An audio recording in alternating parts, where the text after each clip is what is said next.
মাননীয় ভক্তমণ্ডলী ভক্তিমতী মায়েরা, হরি নামে উত্তর ভারতে আজ থেকে বেশি দিন আগের কথা নয়, সত্যিকারের ঘটনা বলবো।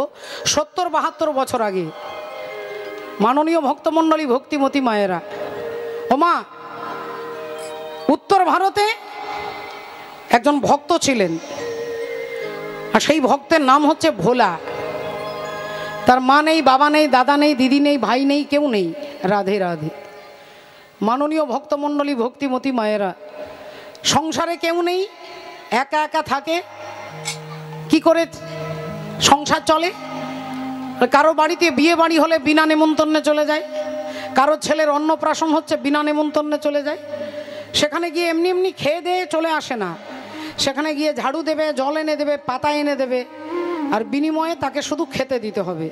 কিন্তু কেউ ভয়ে তাকে নেমন্তন্ন করতে চায় না। কেন?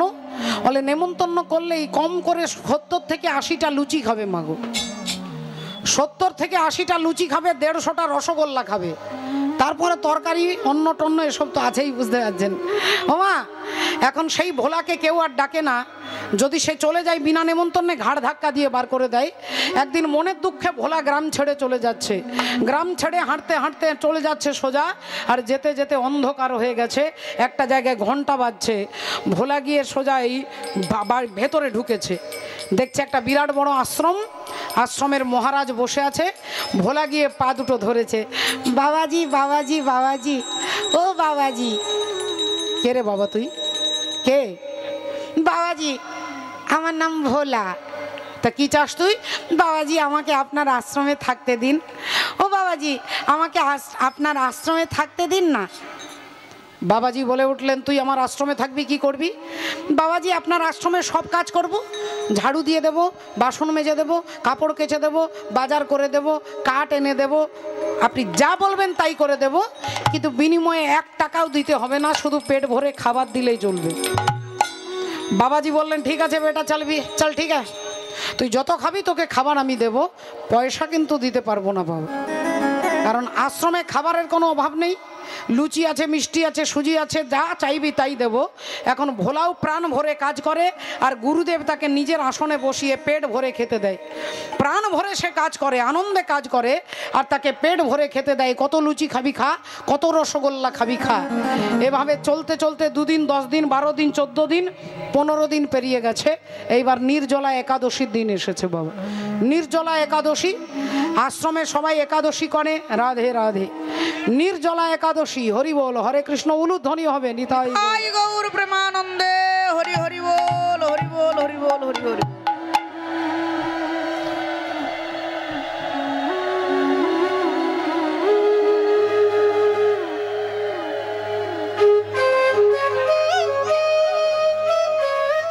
জয় নিতাই, জয় রাধেশ্যাম। ভক্তমণ্ডলী ভক্তিমতী মায়েরা, এবার দেখুন, আজকে এখন নির্জলা একাদশী, আশ্রমে সবাই একাদশী করেছে। 1 ফোঁটা জল পর্যন্ত কেউ খাবে না। সকাল 10টা বেজে গেছে, রান্নাঘরে তালা দেওয়া। ভোলা বারবার গুরুদেবের কাছে যাচ্ছে আর আসছে, একবার রান্নাঘরটা দেখে নিচ্ছে, দেখছে তালা বন্ধ করা। বেচারা তো জানে না।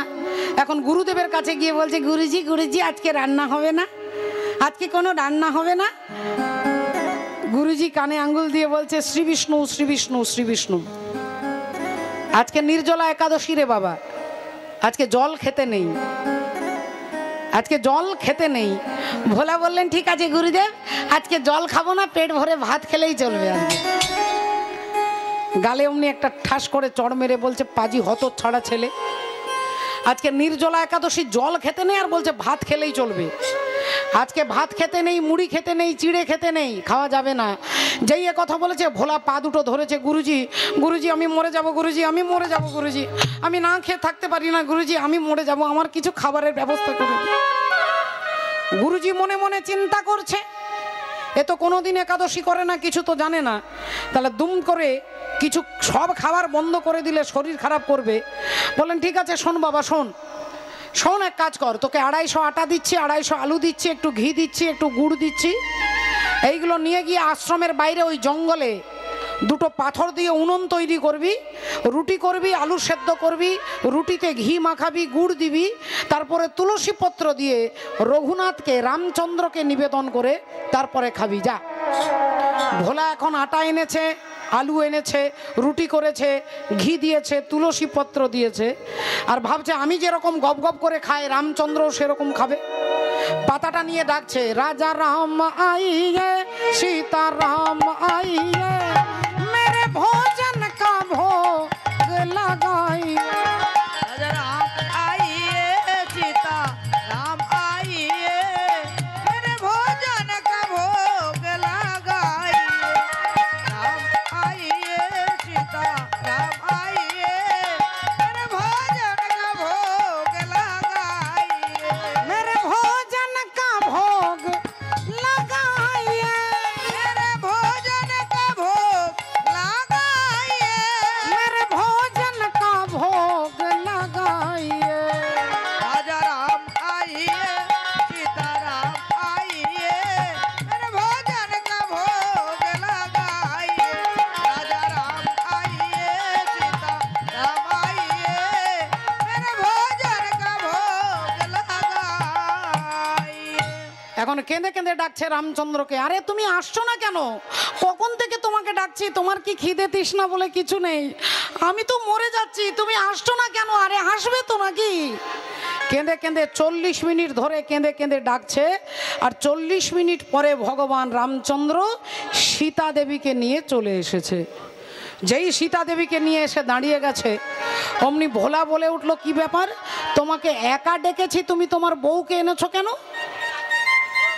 হ্যাঁ, তোমাকে একা ডেকেছি, তুমি তোমার বউকে এনেছো কেন? এই কটা রুটি যদি 3 জনে মিলে ভাগ করে খায় আমার পেট ভরবে? দেখতে ভাল লাগে না। আবার বলছে, এই কিছু মনে করো না, তুমি না কি সুন্দর দেখতে, তোমার চোখগুলো কি সুন্দর। আচ্ছা ঠিক আছে, তুমি এবারে ভুল করে নিয়ে এসেছো, পরের বারে কিন্তু কাউকে আনবে না। 3 জনে মিলে ভাগ করে সেবা করেছে, রামচন্দ্রের হাত ধুয়ে দিয়েছে। ভগবান ভক্তের রুটি খেয়ে চলে গেছে। দেখতে দেখতে আবার পরের একাদশী, আবার 14 দিন পরে আবার একাদশী। গুরুজির কাছে দাঁড়িয়েছে, গুরুজি গুরুজি ও গুরুজি। কিরে কি হয়েছে? গুরুজি আজকে একাদশী। আজকে একাদশী? হ্যাঁ, তা কি করতে হবে? গুরুজি আটা দিতে হবে। আটা দিতে হবে? ও, তোকে আবার আটা দিতে হবে। তা কত আটা দিতে হবে বল? গুরুজি বেশি বলবো না, আগের বারে 250 দিয়েছেন, এবছর এখন 3.5 কেজি দিলেই চলবে। বলে 250 থেকে 3.5 কেজি এক ধাক্কায় এতটা বেড়ে গেল? গুরুজি পেট হচ্ছে না তো, হচ্ছে না তো। আচ্ছা যা যা, আমি তোর সঙ্গে বেশি বলতে পারবো না, যা। 3.5 কেজি আটা নিয়েছে, 1.5 কেজি আলু নিয়েছে মা। আটার রুটি, আলু সেদ্ধ সব করে আবার রামচন্দ্রকে ডাকছে, আবার কেঁদে কেঁদে ডাকছে, আবার রেগে রেগে ডাকছে। আবার 30 মিনিট পরে ভগবান রামচন্দ্র সীতা দেবী সঙ্গে হনুমানকে নিয়ে চলে এসেছে। ভোলা বলছে, কি ব্যাপার, এক একজন ক্যান্ডিডেট তুমি বাড়িয়ে যাচ্ছ? বলি ব্যাপারটা কি? তোমাকে বলছি, তুমি কি আমার ভাষা বুঝতে পারছো না? এই কটা রুটি আমাদের 4 জনে হবে। খুব রাগ করে। আবার একটুক্ষণ পরে আবার দেখে বলছে, এই তোমার না কি সুন্দর চুলগুলো, তোমার ঠোঁটটা কি সুন্দর, এই তুমি না খুব সুন্দর। আচ্ছা ঠিক আছে, রাগ করো না, রাগ করো না, আমি একটু রেগে বলে ফেলেছি, এবারে এনেছো, পরের বারে কাউকে কিন্তু আনবে না। আবার 4 জনে মিলে সেবা করেছে। আবার ভগবান চলে গেছে। আবার দেখতে দেখতে 14 দিন পরে আবার গুরুজির কাছে দাঁড়িয়েছে। গুরুজি, ও গুরুজি, গুরুজি গো। গুরুজি বললেন, হ্যাঁ রে, কি হয়েছে, কি হয়েছে? গুরুজি আজকে একাদশী। ও, তোকে আবার আটা দিতে হবে। তা কত আটা দিতে হবে তাড়াতাড়ি বল। গুরুজি আপনি রাগ করবেন না, এবারে বেশি বলবো না, 7.5 কেজি দিলেই চলবে। গুরুজি বলছে, তুই একাদশী করছিস না আটা ধসি করছিস? গুরুজি কুলোচ্ছে না, হচ্ছে না তো। যা যা, আমার সঙ্গে বকবি না, যা আটা নিয়ে চলে যা। 7.5 কেজি আটা নিয়েছে, 5.5 কেজি আলু নিয়েছে, সেরকম রুটি সেরকম সব করে আবার রামচন্দ্রকে ডাকছে, রাজা রাম আইয়ে সীতা রাম আইয়ে मेरे भोजन का भोग लगाइए। राजा राम आइए सीता राम आइए मेरे भोजन का भोग लगाइए। আবার 25 মিনিট পরে ভগবান রামচন্দ্র, সীতা দেবী, হনুমান, লক্ষণকে নিয়ে চলে এসেছে।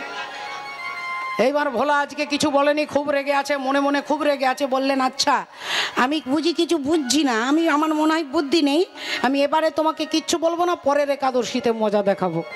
আজকে সবাই 5 জনে মিলে সেবা করে চলে গেছে, ভোলা চলে এসেছে। দেখতে দেখতে পরের একাদশী। গুরুজির কাছে আজকে বলবার মতো কোনো ভাষা নেই। গুরুজির কাছে মাথা নিচু করে দাঁড়িয়েছে। গুরুজি বললেন, কত আটা দিতে হবে তাড়াতাড়ি বল, আমার হাতে সময় নেই। আগে গুরুজি বেশি বলবো না, 11 কেজি দিলেই চলবে। 11 কেজি আটার রুটি তুই খেতে পারবি? আগে হ্যাঁ গুরুজি, পেট তো হচ্ছে না। গুরুজি মনে মনে বলছে, তোর পেট না চৌবাচ্চা, আমাকেও দেখতে হবে। এবার আমি কিচ্ছু বলবো না। 11 কেজি আটা দিয়ে দিয়েছে। আর ভোলা আটা এনেছে, আলু এনেছে, কিন্তু রুটিও করেনি, আলু সেদ্ধও করেনি, সব পাতাতে পাতাতে রেখে দিয়েছে। এবার ভগবান রামকে ডাকছে, শ্রীরাম জানকী बैठे हैं मेरे सीने में,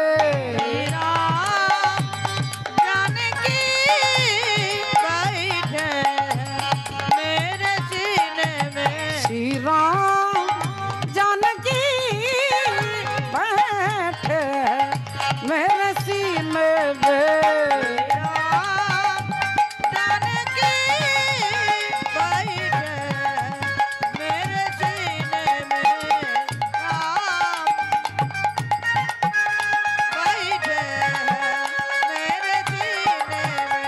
देख लो मेरे दिल के नगीने में, देख लो मेरे दिल के नगीने में, श्री राम जानकी बैठे मेरे सीने में, श्री राम जानकी बैठे मेरे सीने में।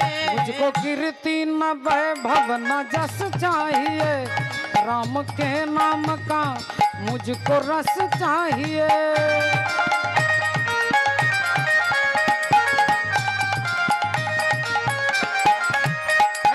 कीर्ति न वैभव न जस चाहिए, राम के नाम का मुझको रस चाहिए।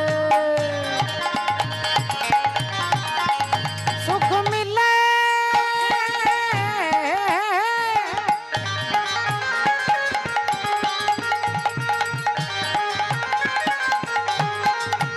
सुख मिले सी अमृत को पीने में, सुख मिले सी अमृत को पीने में, श्री राम जानकी बैठे मेरे सीने में, श्री राम जानकी बैठे मेरे सीने में।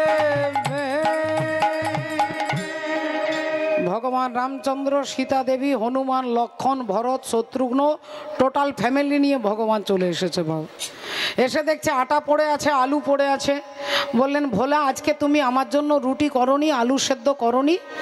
ভোলা বললেন, না, আমিও দেখে নিলাম কতজন ক্যান্ডিডেট এসেছো, সেই সাইজের রুটি হবে আর কি, সাইজটা সেরকম হবে, আমিও দেখে নিলাম কজন এসেছে আর কি।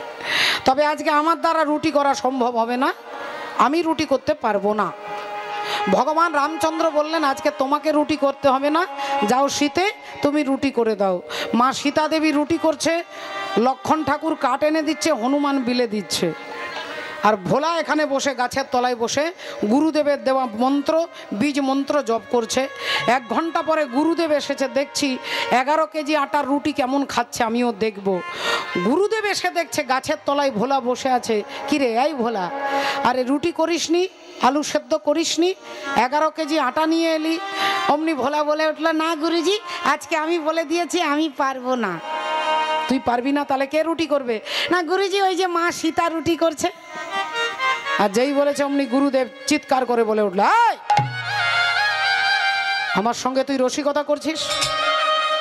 আমি তোকে ভালোবাসি, তার মানে এই নয় যে তুই আমার মাথার উপরে চেপে যাবি। সত্যি করে বল, 11 কেজি আটার রুটি তুই কি করেছিস? কি করেছিস বল।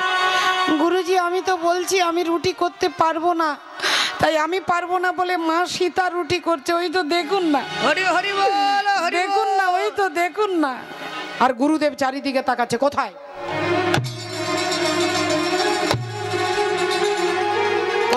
কোথায় মা সীতা? গুরুদেব ওই তো দেখুন না, মিথ্যাবাদী, তুই মিথ্যে কথা বলছিস। কাল সকালবেলায় তোকে ঘাড় ধাক্কা দিয়ে আশ্রম থেকে তাড়িয়ে দেবো। বললেন গুরুদেব আপনি আমাকে তাড়িয়ে দেন গুরুদেব, আমার তাতে কোনো অভিযোগ নেই, কিন্তু গুরুদেব আমি আপনাকে মিথ্যে কথা বলছি না গুরুদেব, আমি আপনাকে মিথ্যে বলছি না, এই আপনার পায়ে হাত দিয়ে বলছি গুরুদেব। আর যেই গুরুদেবের পায়ে হাত দিয়ে দিয়েছে ভোলা, যেই ছুঁয়ে দিয়েছে গুরুদেবকে, যেই গুরুদেবকে ভোলা ছুঁয়ে দিয়েছে, অমনি গুরুদেব দেখছে, দেখে যুগলেতে দাঁড়ায়ে আছে, যুগলেতে দাঁড়ায়ে আছে, যুগলেতে দাঁড়ায়ে আছে, ভক্তের মনোবাসনা পুরাইতে, যুগলেতে দাঁড়ায়ে আছে, ভোলাকে কৃপা করবে বলে, যুগলেতে দাঁড়ায়ে আছে, ও ভোলাকে কৃপা করবে বলে, সীতা দেবীকে বামে লয়ে, ভোলাকে কৃপা করবে বলে, সীতা দেবীকে বামে লয়ে, ভোলাকে কৃপা করবে বলে, দেখে যুগলেতে দাঁড়ায়ে আছে। ভক্তিমতী মায়েরা রাধে রাধে। দেখুন একটু লক্ষ্য করে, গুরুদেব বলে উঠলেন, ওরে ভোলা এতদিন তুই আমাকে গুরু বলেছিস, আজ থেকে তুই আমার গুরু, আজ থেকে তুই আমার গুরু, তুই আমাকে ভগবানকে দর্শন করিয়েছিস। বাবা গো, 11 কেজি আটার রুটির জন্য ভগবান রাম আসেন না, ভগবান ভোলার সরলতায় আসছে। ভোলা সত্যবাদী, ভোলা সহজ, ভোলা সরল, ভোলা হচ্ছে নির্লোভী, ভোলা সত্যবাদী, সত্য কথা বলেন, তাই তার এই এতগুলো গুণের জন্য ভগবান রামচন্দ্র এসেছে। ভগবানের দরবারে রুটির অভাব নেই, তিনি রুটি খেতে আসেন না, ভোলার ভক্তিতে ছুটে আসেন বাবা। তাহলে ভক্তের ডাকে ভগবান যেমন আসে, আপনাদের কাছে বানানো ঠাকুমার ঝুলির গল্প বলিনি? এই যে ভোলার কথা শুনলেন, আমরা ইতিহাসের পাতায় যে শিবাজি, ছত্রপতি শিবাজি মহারাজের নাম শুনেছেন, সেই ছত্রপতি শিবাজি মহারাজের যিনি গুরু, সেই গুরুদেবের শিষ্য হচ্ছে ভোলা। তাহলে ইতিহাস তার প্রমাণ, ভগবান আসেন ভক্তের ডাকে সাড়া দিতে। লোকে বলে কৃষ্ণ পাষাণ, সাড়া দিতে জানে না, আর মন বলে আকুল হয়ে কেউ তো তারে ডাকে। হরি হরি বল, হরি বল। তাহলে আসুন আজকে কি হলো, বাবা ভোলেনাথ অমনি রাধে রাধে। মা প্রসূতি দেবী পা দুটো ধরে বলছে, আপনি আমার স্বামীকে কেড়ে নিতে পারেন না, আমার স্বামীকে ফিরিয়ে দিন, আমার স্বামী আপনার শ্বশুর মশাই, আর আমি আপনার শাশুড়ি মাতা, আমাকে আপনি বিধবা করতে পারেন না। ভোলেনাথ অমনি প্রসন্ন হয়ে গেলেন, বলে উঠলেন, দেবতাদের বললেন যাও দক্ষ রাজার মুন্ডটা নিয়ে এসো। দেবতারা বললেন, ঠাকুর যে মুখ দিয়ে তোমার নিন্দা করেছে সেই মুন্ড আমরা ফেরত দেব না। তাহলে যে আমি আমার শ্বশুর মশাইকে বাঁচিয়ে দেবার কথা দিয়েছি না, আপনি বাঁচিয়ে দেন, তবে দক্ষ রাজার মুন্ড পাওয়া যাবে না। তাহলে কি মুন্ড দেওয়া হবে, কি মুন্ড দেবে, এই চিন্তা করতে করতে একটা ছাগলের মুন্ড বসিয়ে দিলেন মাথা, ছাগ মুন্ড বসিয়ে দিলেন দক্ষ রাজার মাথাতে। তাহলে ছাগলের মাথা বসালেন কেন? হাতির মাথা, হরিণের মাথা, সিংহের মাথা, বাঘের মাথা, একটা ছাগলের মুন্ড দক্ষ রাজার মাথায় বসিয়ে দিলেন। কেন বসালেন? ছাগল কি রকম ডাকে মা, কি রকম ডাকে মায়েরা সকলে জানেন, আমিও জানি, তবে আমি দেখালে আপনারা বলবেন চৈতালি ছাগল আর কি। ম্যা ম্যা করে ডাকে, ম্যা ম্যা, ছাগল বলে ম্যা। ম্যা মানে কি না, ম্যা মানে আমি, ম্যা মানে আমি। আর আমি কথাটা কারা বেশি বলে না, যারা অহংকারী ব্যক্তি তারা বলে। আমি ভাষাটা অহংকারী ব্যক্তি বলে, আমি এই হরিনামের জন্য 50,000 টাকা দিচ্ছি, আমি এই জায়গাটা দান করেছি, আমি ওর মেয়ের বিয়েতে 20,000 টাকা দিয়েছি, আমি ওখানে একটা জায়গা কিনেছি, আমি একটা দামি গাড়ি কিনেছি। তাই দক্ষ রাজা হচ্ছে অহংকারী, আর অহংকারী বলে সে দিন রাত্রি আমি করতো। তাই আমি যদি মেয়ে হয়, তাই ছাগলের মুন্ডটা মাথায় বসিয়ে দিলেন। তুমি ভেবেছ কি মনে এই ভুবনে, ওগো তুমি যাহা করে গেলে কেহ জানে না। আমরা আমাদের সম্প্রদায় থেকে সাউন্ড অপারেট করছে ছোট্ট ভাইকে ধন্যবাদ জানাচ্ছি। এরকম একটা জায়গায়, এরকম একটা প্রত্যন্ত গ্রামের মধ্যে এত সুন্দর সাউন্ড সিস্টেম, এই সাউন্ডের জন্য একবার আমরা সবাই জয়ধ্বনি দেব। নিতাই গৌর প্রেমানন্দে। রে হরি হরি বল, হরি বল। তুমি ভেবেছ কি মনে এই ভুবনে, ওগো তুমি যাহা করে গেলে কেহ জানে না। বারে বারে যার আশা হবে, ওরে মন বাড়ি বাড়ি আর আশা হবে না। তুমি ভেবেছ কি মনে এই ত্রিভুবনে, ভেবেছ কি মনে এই ত্রিভুবনে, ওগো তুমি যাহা করে গেলে কেহ জানে না। বারে বারে যার আর আশা হবে না, ওরে মন বারে বারে আর আশা হবে না।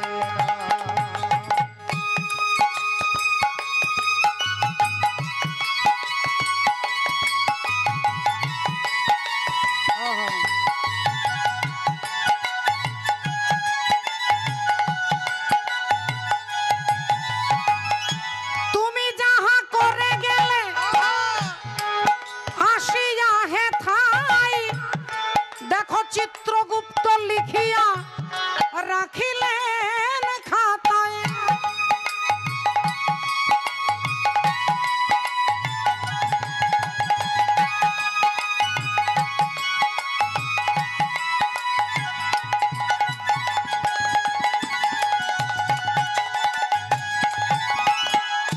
তুমি যাহা করে গেলে আসিয়া হে ধায়, চিত্রগুপ্ত লিখিয়া রাখিলেন খাতায়। তোমার বিচার করিবে সেই দেবতায়, বিচার করিবেন সেই দেবতা। ওগো তার কাছে ফাঁকি চুকি কিছু চলে না। বারে বারে মানে আর আশা করো না, ওরে মন বারে মানে আর আশা হবে না, ওরে মন বারে মানে আর আশা হবে না, হরি ওরে বল। মন বারে মানে আর আশা হবে না। তাই প্রজাপতি দক্ষ রাজা নিজের ভুল বুঝতে পারলেন, শিব ঠাকুরের কাছে ক্ষমা ভিক্ষা চেয়ে তিনি ফিরে চলে গেলেন। আর অমনি বাবা ভোলেনাথ মা সতী যে দেহত্যাগ করেছিলেন আগুনে ঝাঁপ দিয়ে, সেই মরা দেহটাকে কাঁধের মধ্যে তুলে নিলেন। মৃত দেহটাকে কাঁধের মধ্যে তুলে নিয়ে আর বাবা ভোলেনাথ তাণ্ডব নৃত্য করতে করতে যাচ্ছেন।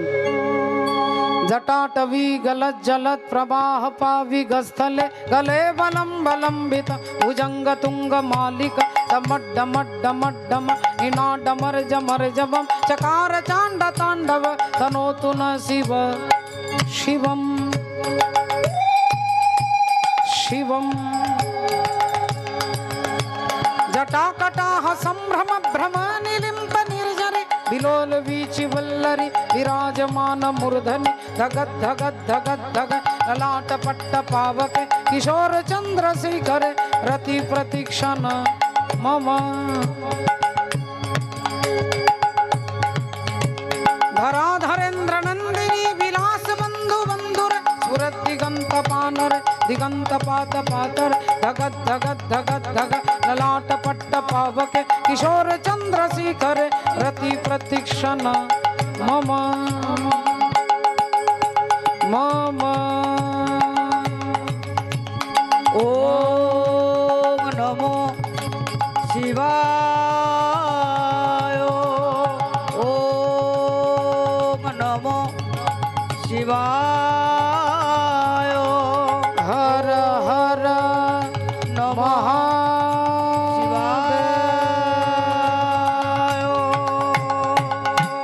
ভক্তিমতী মায়েরা মায়ের দেহটা কাঁধে নিয়ে স্বর্গমর্ত পাতাল এক করে বাবা ভোলেনাথ তাণ্ডব নৃত্য করছেন। তাণ্ডব নৃত্য, দেবতারা ভয় পেয়ে গেছে, গোটা পৃথিবী ভূমিকম্প হচ্ছে। দেবতারা ভয়ে ভগবান বিষ্ণুর কাছে ছুটেছেন, প্রভু ভোলেনাথকে তুমি পারবে শান্ত করতে, এবার তুমি ব্যবস্থা নাও। অমনি ভগবান শ্রীহরি সুদর্শন চক্রটাকে বললেন, যাও ওই সতীর দেহটাকে খণ্ড খণ্ড করে দাও। আর সুদর্শন চক্র গিয়ে মায়ের দেহটাকে খণ্ড খণ্ড করে দিলেন। 51টা খণ্ড করলেন, 51টা জায়গায় পড়ল। আসাম, কামরূপ, কামাখ্যা থেকে কন্যাকুমারী পর্যন্ত ওই 51টা জায়গায় মায়ের দেহটা পড়েছিল বলে 51 সতীপীঠ সৃষ্টি হলো। বাবা শিব ঠাকুরের কাঁধ থেকে যখন সতী চলে গেলেন, এই বাবা ভোলেনাথ শান্ত হয়ে স্থির হয়ে গেলেন। স্থির হয়ে ত্রিশূল মাটিতে গেঁথে চোখ বন্ধ করে সমাধিস্থ হয়ে গেলেন। 87,000 বছর চোখ বন্ধ করে সমাধিস্থ হয়ে গেলেন। বাবা ভোলেনাথ শান্ত হয়ে গেলেন। দেবতারা ভাবলো তাহলে আমরা রক্ষা পেলাম, কিন্তু বাবা ঠাকুর এই আনন্দ বেশিক্ষণ থাকলো না। একজন অসুর, তার নাম হচ্ছে সম্বরাসুর, আর সেই সম্বরাসুর দেবতাদের ওপর অত্যাচার শুরু করেছে। দেবতারা বলছে প্রভু কি হবে? ভগবান বললেন এই অসুরকে কেউ মারতে পারবে না, একমাত্র শিব ঠাকুরের ছেলে কার্তিকের হাতে এর মৃত্যু হবে। তাহলে কার্তিকের হাতে এর মৃত্যু হবে। তাহলে ভোলেনাথকে বিয়ে দিতে হবে, তারপরে কার্তিকের জন্ম হবে, তারপরে একে হত্যা করা যাবে। এবার দেবতারা চিন্তায় পড়ে গেলেন কি করা যায়। তখন ভগবান শ্রীহরির কাছে এলেন, আর অমনি ভগবান এসে শিব ঠাকুরের মাথায় হাত দিয়ে দাঁড়ালেন। শিব ঠাকুরের মাথায় হাত দিতেই ভোলেনাথ 87,000 বছর পরে ভগবানের দিকে তাকিয়েছে। বলো ঠাকুর কি বলতে চাও? ভগবান বললেন তুমি বলো তুমি আছো কেমন? শিব ঠাকুর বলছে তুমি রেখেছো যেমন। তুমি আছো কেমন? বলে তুমি রেখেছো যেমন। ভগবান বলছে তুমি এখন কি করবে? ভোলেনাথ বলছে তুমি আমাকে যা করাবে, তোমার যা করানোর আমি তাই করব। বললেন তাহলে আমার একটা কথা রাখবে? বলো ঠাকুর। ভগবান বললেন যদি আমাকে তুমি মনে করো গুরু, তাহলে আমি তোমাকে উপদেশ করছি। যদি মনে করো আমি তোমার বন্ধু, তাহলে তোমাকে আমি আবেদন করছি। আর যদি তুমি মনে করো যে আমি তোমার মালিক, তুমি আমার দাস, তাহলে তোমাকে আদেশ করছি তুমি বিবাহ করো, বিয়ে করো। ভোলেনাথ বললেন প্রভু আমি আমার সতী ছাড়া আর কাউকে স্ত্রী রূপে চিন্তা করতে পারবো না। ভগবান বললেন হে ভোলেনাথ, ওই সতী যখন দেহত্যাগ করে আগুনে ঝাঁপ দিতে যায়, তোমারই নাম করতে করতে আগুনে ঝাঁপ দিয়ে আত্মহত্যা করেছিলেন। তাই সতী ওই হিমালয় রাজার মেয়ে পার্বতী রূপে জন্মগ্রহণ করেছে। ওই সতী হয়েছে পার্বতী, হিমালয় রাজার কন্যা হয়ে জন্মগ্রহণ করেছে। তাই পার্বতীকেই তোমাকে বিবাহের কথা বলছি। ভোলেনাথ বললেন যদি সতী পার্বতী হয় তাহলে আমার বিয়ে করতে কোনো আপত্তি নেই, বিয়ে করতে কোনো আপত্তি নেই। রাধে রাধে। এই ভোলেনাথকে পেয়ে গেছে অনুমতি। দেবতারা আনন্দে লাফিয়ে উঠেছে।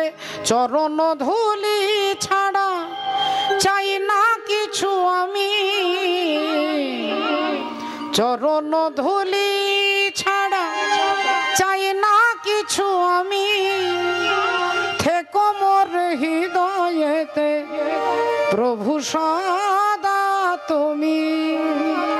চরণ ধুলি ছাড়া চাই না কিছু আমি, থেকো মোর হৃদয়েতে প্রভু সদা তুমি। চরণ ধুলি ছাড়া চাই না কিছু আমি, থেকো মোর হৃদয়েতে প্রভু সদা তুমি। অন্তর জামি তুমি ওগো করুণাময়, চাই যে চলার পথে আশিস তোমার হয়। অন্তর জামি ঘরে ওগো করুণাময়, চাই যে চলার পথে আশিস তোমার হয়। ঘন ও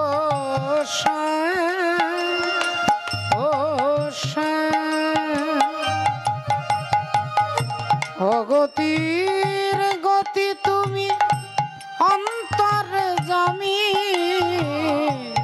অগতির গতি তুমি অন্তর জামি, থেকো মোর হৃদয়েতে প্রভু সদা তুমি।